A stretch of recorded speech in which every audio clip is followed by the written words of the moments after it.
Charging Creatively Tutorials, and this is ECT TV, Episode 3.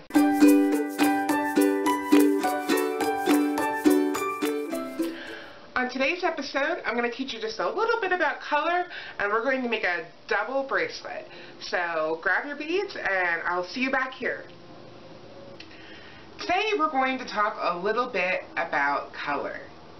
Now, there are entire courses taught on color, and there is so much to be said about color that is beyond the scope of this episode, but I just wanted to kind of bring it up and get you thinking about color.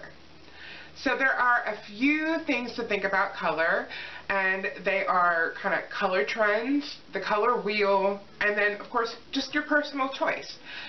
So first of all, color trends, if you follow them, and probably a lot of you do, then you probably already know about Pantone and their colors of the year, and they put out different colors that are going to be popular for the next season.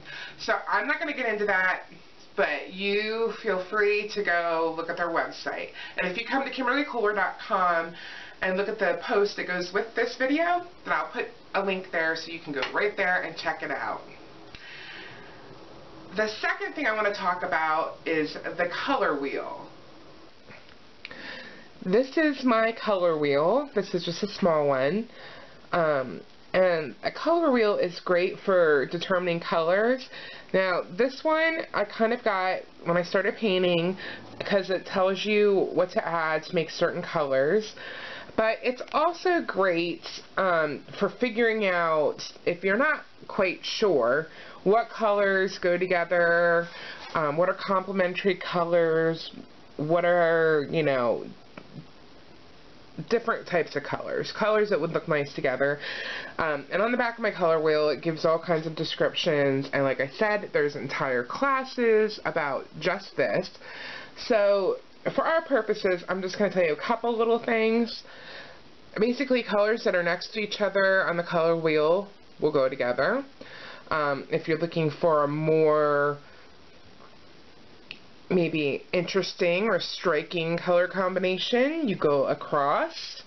And then there's all kinds of different things you can do, like adding 3 colors and that sort of thing. If you're interested in the color wheel, then I highly suggest that you do some research and find out. Now, for my project that I'm going to make today, which is a double beaded bracelet, I'm using 2 colors. I'm actually, it could be said that the gold brass color that I'm using is really more of a neutral, but it also kind of is like yellow. And I'm also using green. These colors are next to each other on the color wheel, so they go together great, and that's what I'm using. And then of course the third thing is personal choice.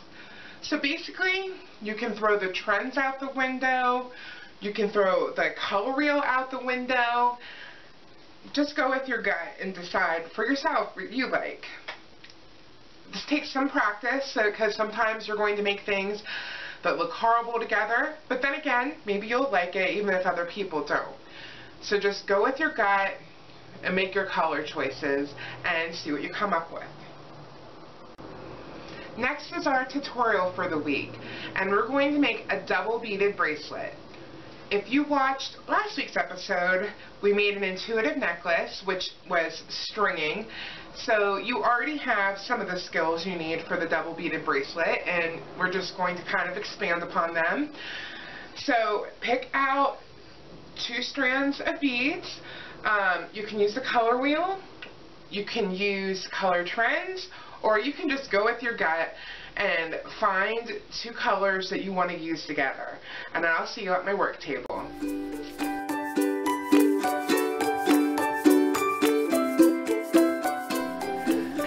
This is what you'll need for this project. So you'll need 2 different strands of beads, or you can actually just use any beads you have and you can mix them up. So I'm using these really pretty green, they're recycled beads from Happy Mango Beads. And then these are also from Happy Mango Beads. They are brass. You will need wire cutters, and you'll need a crimp bead tool, or you can use chain nose pliers. You'll need beading wire, and then you'll need a clasp of some sort, and you'll need crimp beads. And you'll also, if you want, you can use crimp bead covers. Last week I showed you how to use those. Since I'm using a more kind of gold palette, I actually hardly ever use gold, so I don't actually even have gold crimp bead covers, so I'm just going to use the crimp beads themselves. But if you want to know how to use crimp bead covers, make sure you check out episode 2 of Emerging Creatively Tutorials TV to find out how to use those. It's not that hard. To get started, you're going to need to figure out how much wire to cut and how you would like your bracelet to fit. So I like mine to be just a little bit loose. So what I usually do is make my bracelet, the beaded part, so it just fits around my wrist, and then when I add the clasp, it makes it as loose as I want it. If you like a really tight fit, then you will want to think about how big your clasp is when you're making your bracelet. But for now, since we're beading, what I'd like to do is just kind of loosely measure around my wrist. Oops. And then leave plenty of room at the ends, because you'll be able to cut off any extra wire at the end anyway. So just leave several extra inches, and since we're making a double bracelet, I'm going to go ahead and cut 2 pieces the same size with your wire cutters. Then, I forgot to say you needed this, but tape is really great. I use it as a bead stop. There are actually commercial bead stoppers out there that you can use, but I always just use tape. And you can either tape your wire right to your table if you want, or if you want to be a little more mobile, just kind of tape the tape to itself around the end. So I'm going to do that to both. And then you just start beading the beads. So I have to cut mine off. Okay. So just start beading. Now if you are not just using, like I'm just using 2 different strands, then I'm just going to bead one type of bead on each one. If you're not doing that, if you're making like a design or something, then you're going to want to figure out your design before you do this step, obviously. Or if you watched last week and we made an intuitive necklace where we didn't really think about the design ahead of time, maybe you want to make a bracelet like that, and that would be great too. So start stringing the beads, and this is kind of where you're going to want to measure around your wrist when you start getting close to the right size, and decide how you want the bracelet to fit, like I said before. So I'm going to probably want to bead about this far, but I'll check as I go along when I get close, and then add or subtract beads.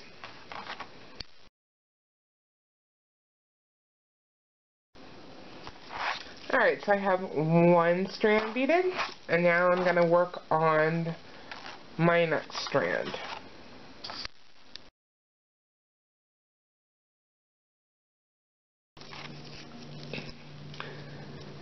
So that is how you string these 2 strands, and they should be basically the same size. And now we're going to go ahead and crimp one end for these. You kind of have 2 choices, and I prefer, you could actually put the 2 strands together, use 1 crimp bead for both, and do it that way, but I actually prefer to do them separately, so I will show you that.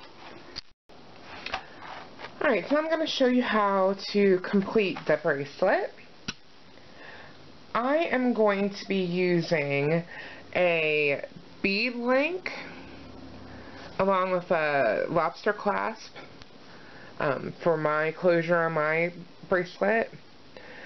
You may also want to use instead a toggle clasp, or you can use a lobster clasp with a jump ring or some other sort of ring. I don't like to use jump rings with beaded jewelry because jump rings do have, even though it's a very slight opening, they have an opening, and the beading wire is very thin, and I just feel worried that it's going to slip out.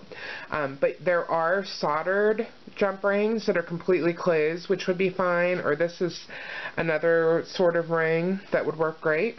If you do want to learn how to make a bead link, I actually have a video on my channel about how to do this, or you can come to my blog after the show. The link is in the description, and I will show you how to make this. So let's finish our bracelet. So at the end of stringing, I like to use 2 crimp beads, and the way I do this is, now my beads, and if you're using these beads, they have a very large hole, and my crimp beads that I happen to have are very tiny. So what I'm going to do, so that my crimp bead doesn't kind of fall through that hole in the meantime while I'm trying to get everything finished, is put a seed bead in here. And the seed bead is big enough that it won't go into the hole of this bead, but it's still going to be small enough that my crimp bead will not slide through. And then I like to put a crimp bead. Oops, I'm sorry. These crimp beads are even tinier than the ones I was using last week. And then I like to put another bead. So I'm going to use another little tiny seed bead. And then another crimp bead. And then you take whoa! Flying crimp beads. Take 1/2 of your clasp and thread that on too.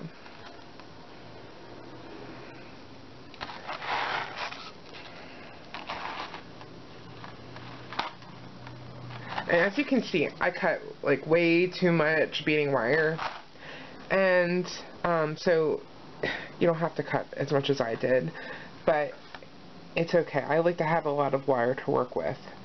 And then you thread it back through the crimp bead, seed bead, the crimp bead, the seed bead, and then, you know, maybe a few more beads from your bracelet.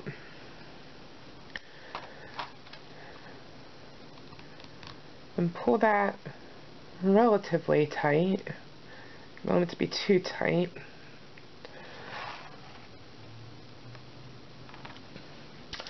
And then we're going to crimp it shut. And last week I showed you 2 different ways to do this. So if you have a crimp tool, you'll see it has 2 different grooves. So the one kind of closer to the handle is larger, and that's one you use first. And then the one more toward the tip is smaller, and that's what you use second. So first, you put your crimp bead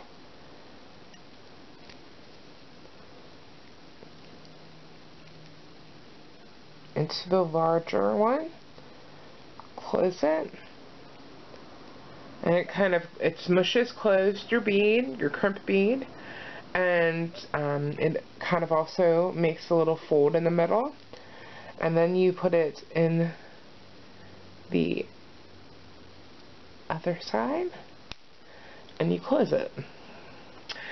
Now last week we also put crimp bead covers over top, and at this point I would do that, but I actually don't have I do not have gold crimp bead covers. So I'm not going to do it, and I think it's going to be fine. It looks fine. And then you just do your second one.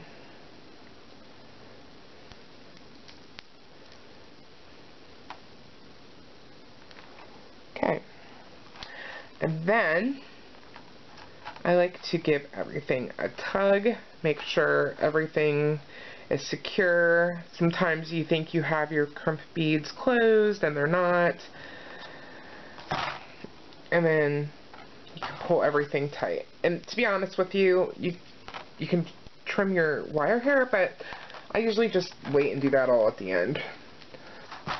Alright, so I was getting a little ahead of myself there. So since this is a double bracelet, we have to do the other strand. So I'm going to do the exact same thing. I'm going to use a seed bead, crimp bead,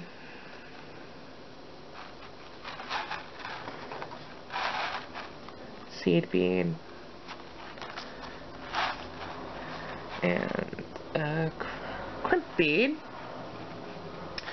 And then exactly the same thing, you put it through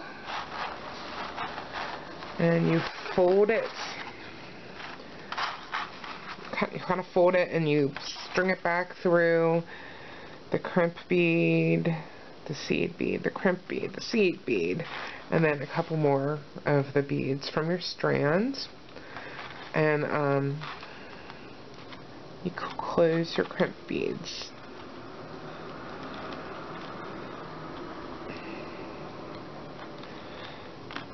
Alright, so I'm going to show you, if you don't have a crimp tool, you can just use pliers.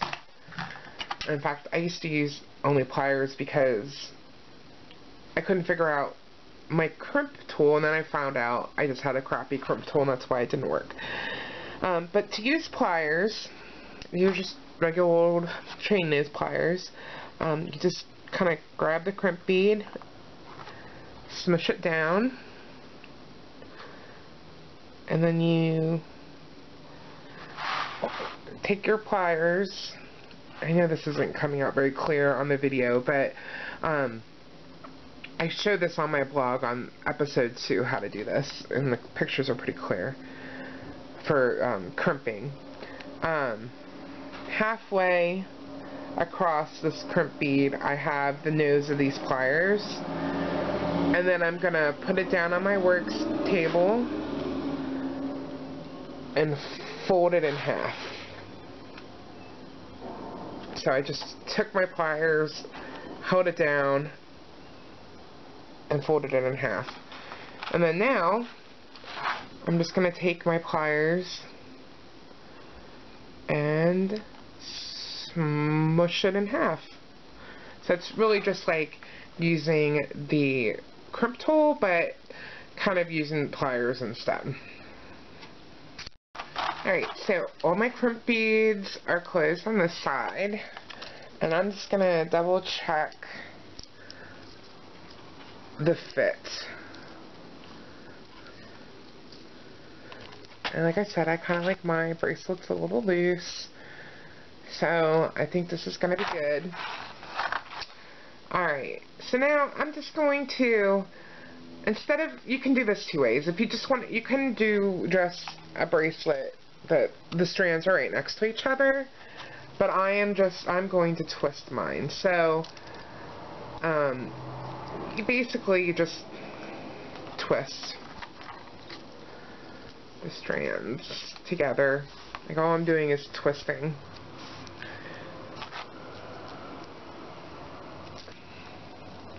If you have 3 strands, it's cool to braid them. If you have 2, it's not as easy to really get them twisted and stay that way, to be honest with you.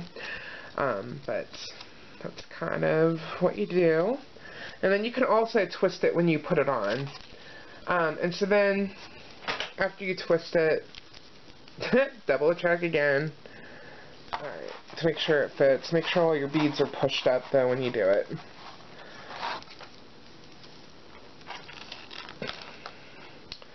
Alright. And now, you just do the exact same thing as you did on this side with the crimp beads to put the other side of the clasp on. Alright, so I have my bracelet.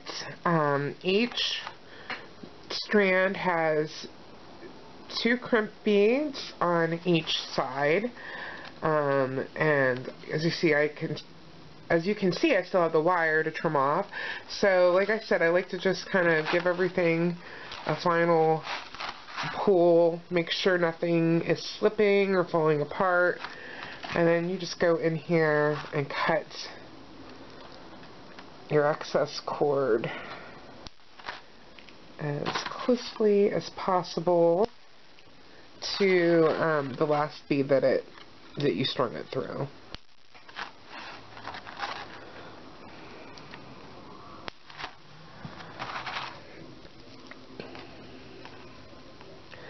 And that is the bracelet. So if you want to find out the exact supplies that I used, go to my website at KimberlyKoehler.com, and I'll have that plus a tutorial on how to make this cool bead link as part of the class and more. I hope you enjoyed this week's episode and you enjoy your new bracelet. For more information, where you can find this tutorial in photographs, plus the bead link clasp tutorial I was talking about, go to my website at KimberlyKoehler.com, KimberlyKoehler.com. Have fun!